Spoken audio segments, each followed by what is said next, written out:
Él fue compañero de lucha de Vicente Lombardo Toledano. Es, además de profesor, un militante de toda la vida dentro de las causas de la clase trabajadora y militante de manera sobresaliente en el Sindicato Nacional de Trabajadores de la Educación. Dejamos en el uso de la palabra al compañero Ariel.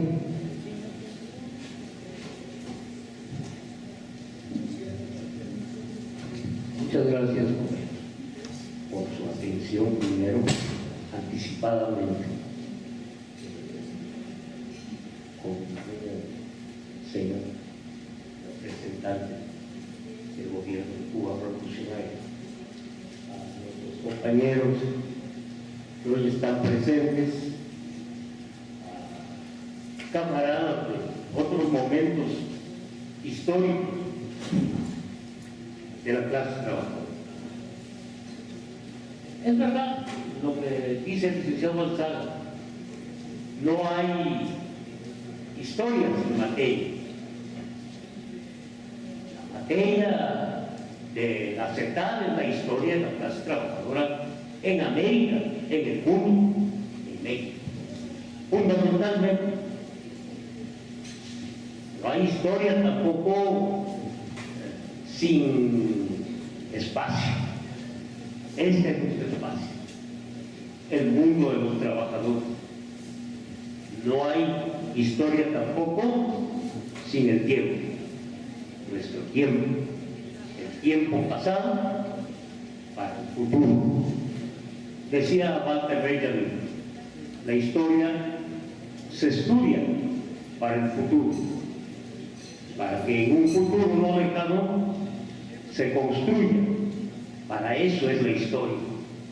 No es la mirada retrospectiva al pasado, no solamente es eso, es la búsqueda de ese aliento, de esa luz, de esa posibilidad de reflexión en torno a lo que ha sido nuestra historia anterior. El tiempo, por eso es importante. Y tampoco hay historia sin movimiento. No se trata de una historia inmóvil, de una historia que no tiene, acción. Es la acción misma la que conduce, la que rompe, la que le da características al hecho histórico. Sin eso no hay historia. Son los rasgos filosóficos profundos que mueven a la historia, los que le dan su contenido dialéctico, los que están presentes en el movimiento y en el intercambio de las experiencias en el tiempo y en el espacio, para que la materia se esclarezca. Vemos que también es difícil la historia, y ahí nos vamos con la metodología de la historia. Decía Michel Foucault en su Microfísica del Poder, toda genealogía es gris. Nada más acercarse a la génesis de las ideas nos lleva a profundas reflexiones en torno a lo que sucede en torno a nosotros, lo que ha sucedido en otro tiempo y lo que va a suceder en el futuro. Por eso los griegos la llamaron madre y maestra. Madre y maestra en el sentido de que es el momento del arranque, el de la historia, y maestro porque queda una enseñanza que cambia las cosas, que las transforma, que proviene del mismo movimiento del propio hecho histórico. La historia, entonces, no es un invento artificial, un constructo, sino una construcción en donde se conjuga aspiraciones de todos los hombres y mujeres. Dicho esto, nosotros podemos pensar en una historia en transformación permanente en el tiempo y en el espacio, en una historia que se hace también en el movimiento mismo que se da en ese momento en el que aparecen sus formas y sus expresiones, sus objetos. Esto, en el caso de la CETAL, nos lleva a la reflexión profunda,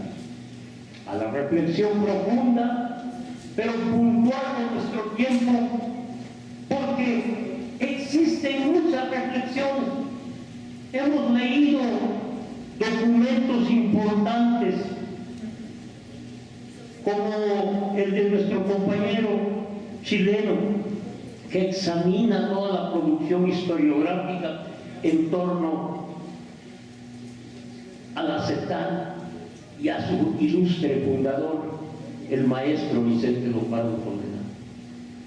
Dice que Moisés Poblete y Troncoso, quien fuera delegado de la Organización Internacional del Trabajo y amigo de Vicente Lombardo Toledano en su historia, se queda corto en el análisis. Dice también, después de Rubén Íscaro, que fue en el tercer congreso de la CETAL, ya participante de la Confederación General del Trabajo de Argentina, dice que tampoco se acerca tímidamente al aspecto fundamental. Ve a otros historiógrafos, llega a Lourdes Quintanilla, va con otros que han escrito, porque muchos han escrito, pero es importante, dice este compañero, que se vaya a las fuentes. Decía hace un momento el licenciado Alzaga, hay fuentes que hay que abrir, nada más traspasar la puerta de la Universidad Obrera están las fuentes en su fondo histórico.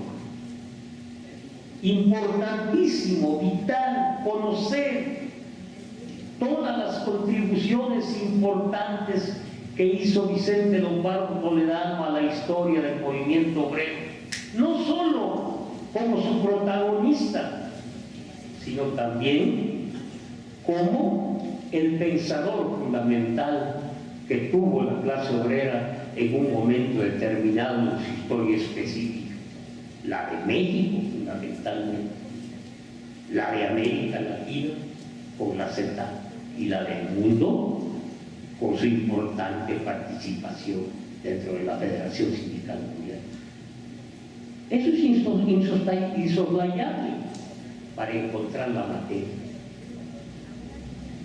Así se va integrando la teoría, porque hay quien rechaza la teoría y se piensa que la práctica es la única definidora de la acción revolucionaria, de la acción que se da en medio de las luchas sociales y políticas del pueblo y de la clase trabajadora consecuentemente.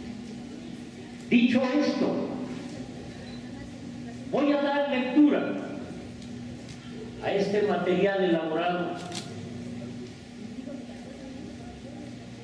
Se trata de algunas reflexiones importantes en torno a la Confederación de Trabajadores de América Latina.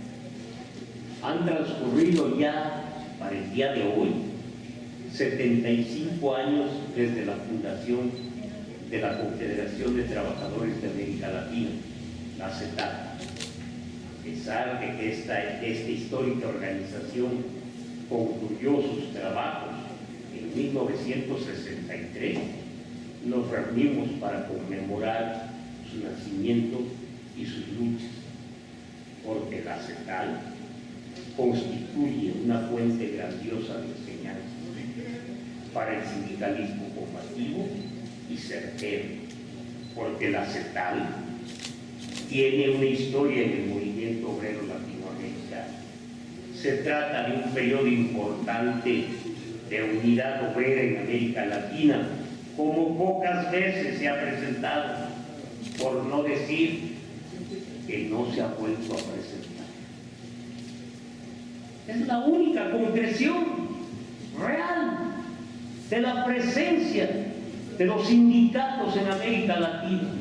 La mente en la posguerra, ya precisamente con un programa bien delineado por la propia organización sindical, ¿sí?, se queda perdido, no se concreta. Y hasta hoy el sindicalismo de América Latina no ha vuelto a estar unido. Esta es la principal contribución de la CETAL, ¿sí? Esa historia que tiene y que es tan importante para la propia unidad de América Latina, para que la clase obrera, como otras veces, luche con fuerza y decisión en contra del enemigo fundamental de los trabajadores de América, primero, y del mundo. Por eso la CETAL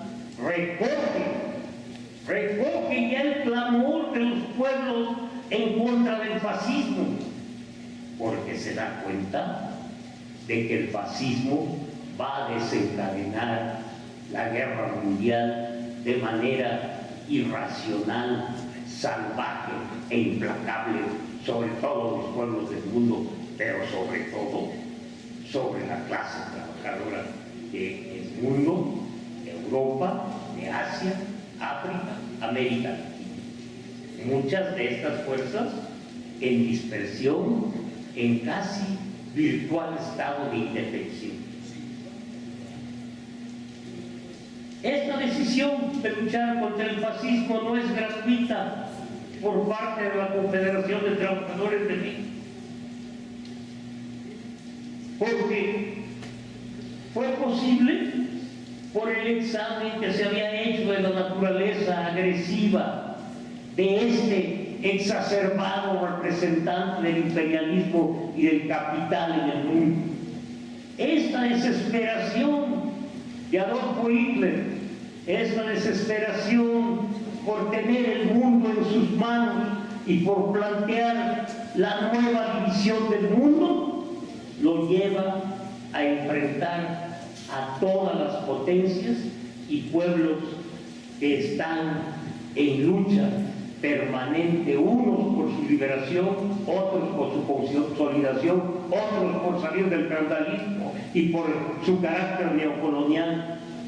Estas naciones, como las naciones latinoamericanas, pues no están quietas, están en movimiento.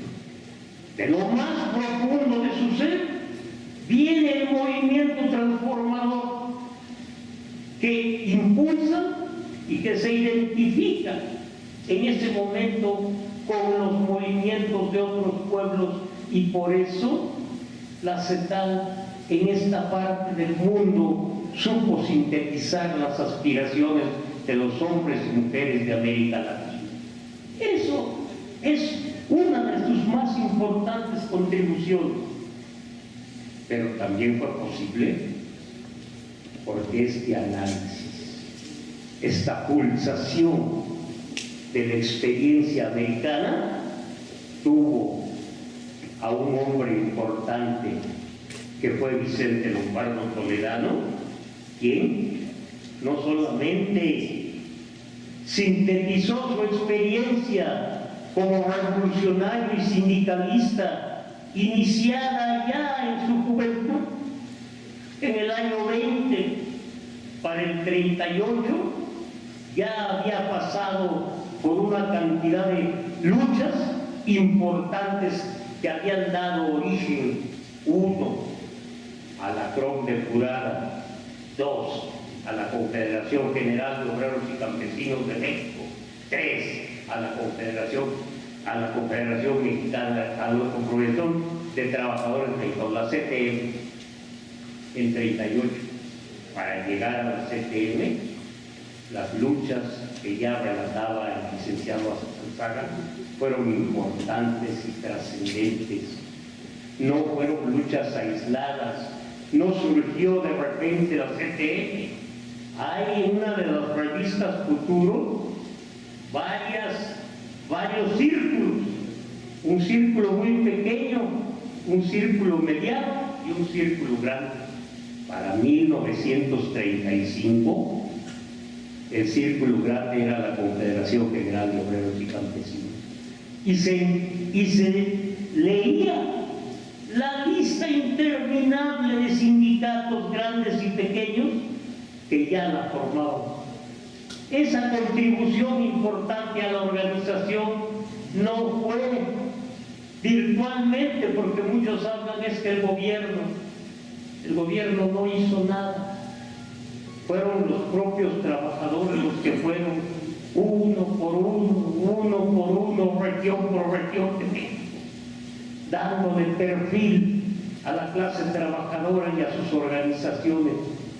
No fue una invención de Vicente Lombardo Toledano, no fue una acción que no tuviera sentido y que solamente se hubiera formado como un tejido superficial. Debajo de todo esto existía un trabajo desde el momento en el que él dijo: camaradas, el camino está a la izquierda. Pero el camino estaba a la izquierda no solamente por la inspiración de las ideas de los hombres que le dieron cuerpo a la teoría revolucionaria, sino también porque había que marchar precisamente, y era la toma de partido fundamental que había tenido lugar en el cerebro del maestro. Y así me llamaron los trabajadores, el maestro, porque fue maestro de los obreros, fue maestro de los campesinos y tomó partido por ellos ya desde antes. Escribía en 1931 a su amigo Alfonso Reyes, a la sazón embajador de México en Brasil. Me ofrecieron la rectoría de la universidad y la rehusé. No la quise aceptar porque eso me separaría de los trabajadores. Seguiré luchando en esa trinchera. Había muchos apremios. Su cuñado Pedro Enrique Sureña le escribe, también un hombre brillante, le dice: Vicente, te estás dejando devorar por la política. Sus parientes le dicen: ¿por qué no eres un abogado como los de la City inglesa? ¿Por qué no manejas empresas? ¿Por qué no estás? Porque tienes cerebro y conoces todo lo que en el mundo contemporáneo acontece, le decía su tío Luis en sus cartas. Por eso decimos que es tan importante la visión y la definición del hombre. No responde y sigue trabajando, sigue metido. Desde joven participaba en los debates que se daban en la Casa del Obrero Mundial y desde entonces escuchaba a los hombres y recogió del anarquismo una de sus proclamas importantes, precisamente en el momento en que se forman los batallones rojos para apoyar a la revolución constitucional. Ahí dice: es la tierra, hay que repartir la tierra para darle un sentido a esta lucha que hemos emprendido. Esto lo dicen los anarquistas y lo retoman todos los revolucionarios de México, lo llevan. Y hablaba él de la laguna, sí, la laguna, pero el estudio previo de la laguna lo hizo Vicente Lombardo Toledano y lo entregó a las organizaciones, a la 47, a la que encabezaban los dirigentes como Arturo Borona, los dirigentes que estaban en la laguna trabajando con los campesinos, con los cosechadores de la vid, con todos ellos, llegó a la convención de que debían de participar unidos en contra de quienes los oprimían y se crean los sindicatos campesinos de la laguna.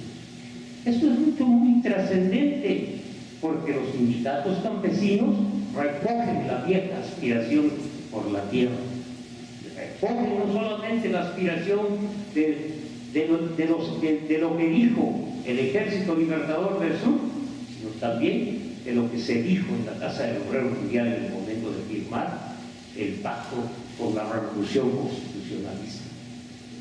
Esto lleva al análisis, pues, de que no es nueva en la causa de la revolución, en la causa del socialismo, la lucha por la tierra. Ya el discípulo de Plotino Radaganapi muere fusilado en Hidalgo, muere fusilado por levantarse diciendo que el socialismo iba a repartir la tierra. Julio López Chávez, que estudiara en la escuela de Chalco, en la escuela del Rayo y del Socialismo, que así se llamaba, fundada por Plotino Radaganapi, llevó este credo por todo el estado de Tlaxcala y por todo el estado de Hidalgo hasta caer en manos del ejército de don Porfirio Díaz. Pero lanza antes de morir su grito: ¡viva el socialismo! Tan importante es este credo en la cabeza de los hombres de México, que empieza a sentirse su presencia objetiva en sus propios ojos. Esto, pues, es lo que viene a darle a Lombardo Toledano ese carácter de revolucionario, ese carácter de un hombre forjado por los propios trabajadores de su país y también con un pleno dominio de la filosofía de la clase obrera. En la Ciudad de México, pues, reunidos en el Salón Verde del Palacio de Bellas Artes, el día 8, en la Ciudad de México, Distrito Federal,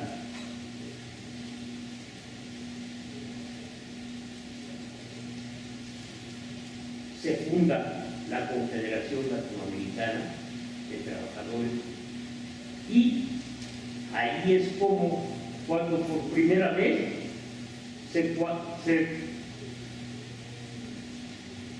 coalicionan las principales centrales de América Latina, vienen a México. Cuba trae muchos representantes, pero no existía la Confederación del Trabajo de Cuba. La Confederación del Trabajo de Cuba fue fundadora de América Latina con una cantidad de más de 6 sindicatos que participaron. Esto es tan importante en ese momento porque no había todavía grandes organizaciones, solamente fueron 4 organizaciones las que contribuyeron a formar la CEPAL. Una, la Confederación General del Trabajo de Argentina, representada por José Francisco Pérez Leirós.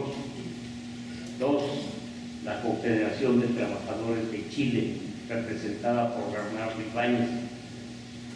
3, la Confederación de Trabajadores de Colombia y la Confederación de Trabajadores de México.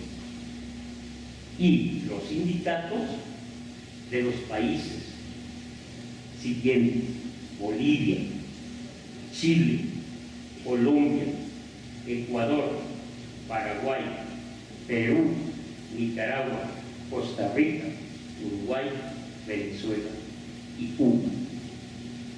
De estas agrupaciones constituyentes, solo 4 pues tenían el carácter de centrales nacionales sindicales representativas de los trabajadores de su país. La Confederación General del Trabajo de la República Argentina, decimos, la de Chile, la de Colombia y la de México, en su mayoría el proceso de unidad sindical apenas iniciaba o no había cuajado todavía en la formación de agrupaciones nacionales bien consolidadas. Bajo los auspicios de la Confederación de Trabajadores de América Latina, o como resultado del rápido desarrollo de la conciencia de la clase del proletariado latinoamericano, surgieron por fin las organizaciones de trabajadores de Nicaragua, la Federación Sindical de Trabajadores de Panamá, la Confederación de Trabajadores de Cuba, la Confederación de Trabajadores de Colombia, la Confederación de Trabajadores de Perú, la Unión General de Trabajadores de Uruguay, la Confederación de Trabajadores de Brasil y la Confederación de Trabajadores de Venezuela. La crisis por la que atravesaba la democracia en la América Latina, debido a causas nacionales y a la influencia del extranjero, afectó a las organizaciones sindicales, pero las agrupaciones afiliadas a la CETAL aumentaron el número de sus afiliados y llegaron a representar a más de 6 millones de hombres y mujeres. 10 años después de 1938, la organización había crecido en toda América. Esto nos dice la importancia de su trabajo organizativo. Salen después de que la Confederación de Trabajadores de México se funda, Lombardo Toledano, Dionisio Encina y Jacinto López en viaje de organización. Ya para entonces también cobra auge la lucha antifascista, y en México y en todas sus regiones, en todas las federaciones de la CTM, se realizan importantes movilizaciones en contra de la agresión nazi a los países de Europa, en contra de la agresión de Hitler y Mussolini a los países débiles, en contra de la intervención de estos en España. Todo esto empieza a darle forma a un sindicalismo diferente, comprometido con las esperanzas de un nuevo mundo y comprometido también con la propia clase trabajadora, con sus intereses de clase, con la lucha de clases fundamentalmente. Aquí está en la declaración de principios de la CETAL, 5 principios importantes que había de leer todo estudioso.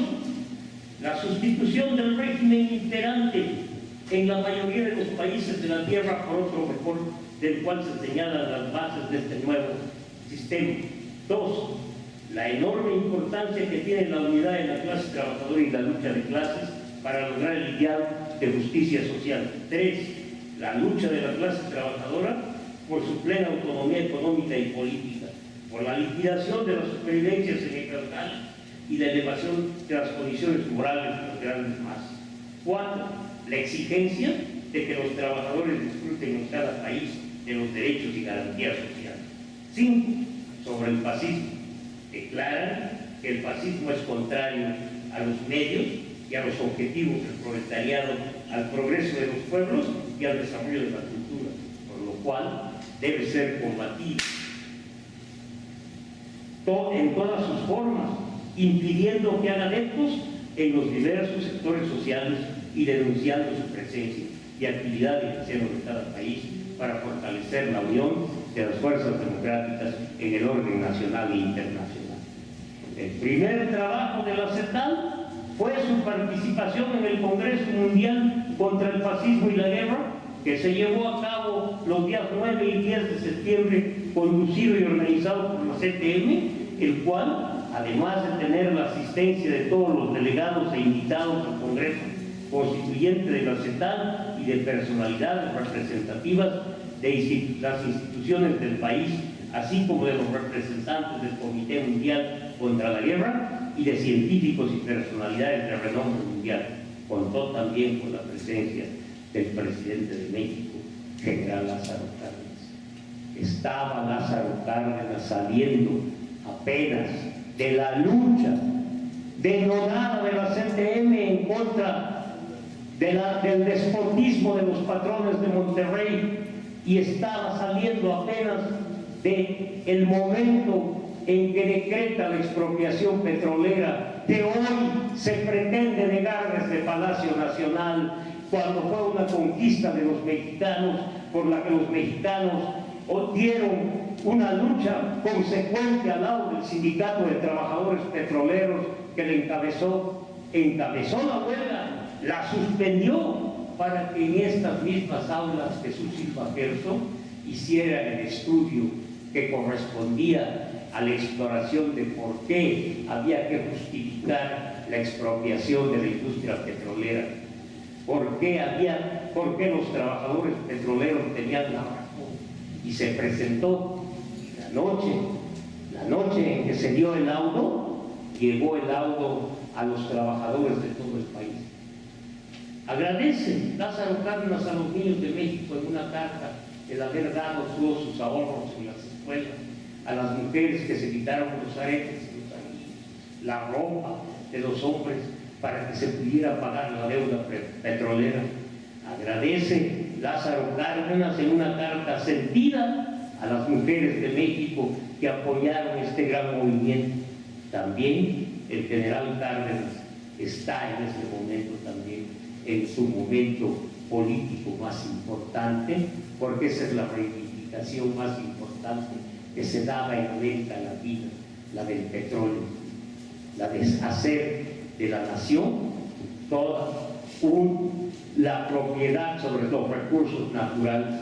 Eso es lo que significa, eso es para el desarrollo del país el petróleo, llegar a la industria de la transformación, llegar a la industrialización del país, entrar a un nuevo mundo que hoy se pretende negar como si fuéramos solamente zona exclusiva de un imperio que quiere imponer su poder a todo el mundo. Esto es lo que han buscado. La CETAL nace en ese momento también y le da un nuevo impulso a esa lucha. La CETAL lucha y tiene un programa en su Congreso de La Habana.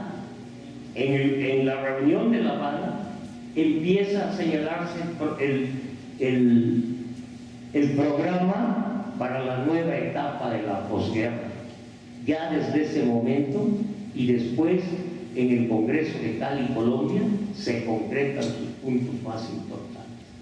Busca la unidad de todos los latinoamericanos, busca la conformación de los frentes únicos para luchar por la independencia, por la industrialización, para luchar en contra de los monopolios y del imperialismo que ya está pensando en desencadenar una nueva guerra mundial y que abre la perspectiva de lo que llamaron la Guerra Fría.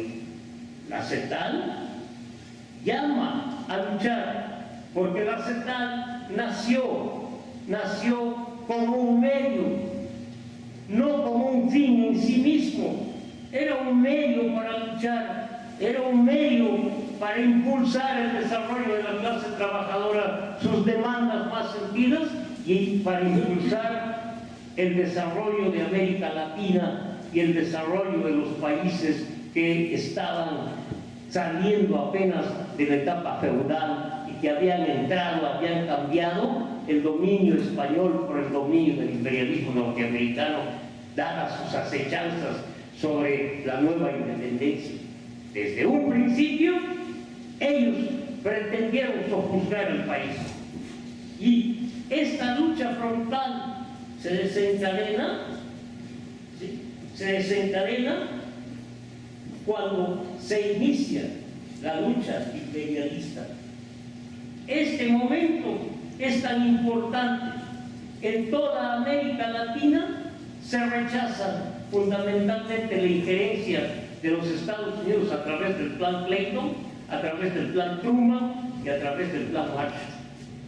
El Plan Clayton pretendía que los países de América Latina, y eso se acordó en la llamada Asamblea de Chapultepec, fueran solamente subsidiarios de los Estados Unidos y no aprovecharan sus recursos naturales en beneficio.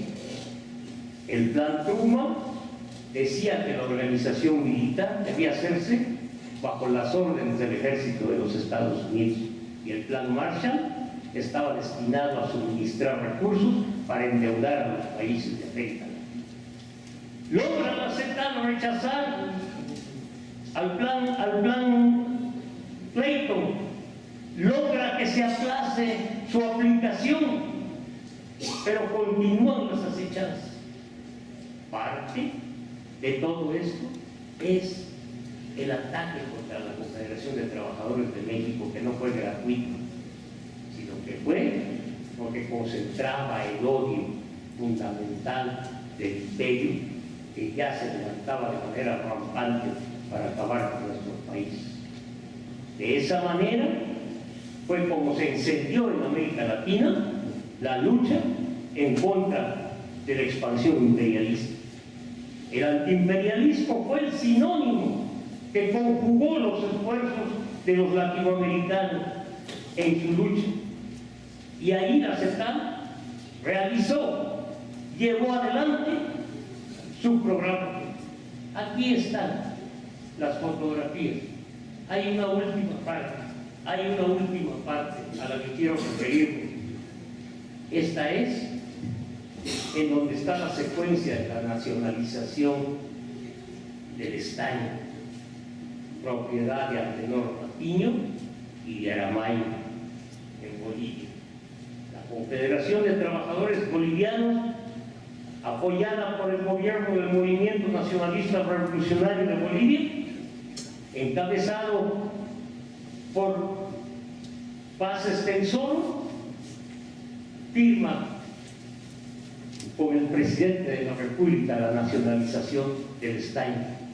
En ese momento, los trabajadores gritan, hacen la ley de la victoria y levantan el puñalado, dan vivas, y una mirada que está ahí, la pueden ustedes ver, una mirada de dos trabajadores, de dos barreteros, está viendo con satisfacción sus rostros cincelados, casi apedradas por el tiempo del trabajo minero. Un joven y un viejo sonríen.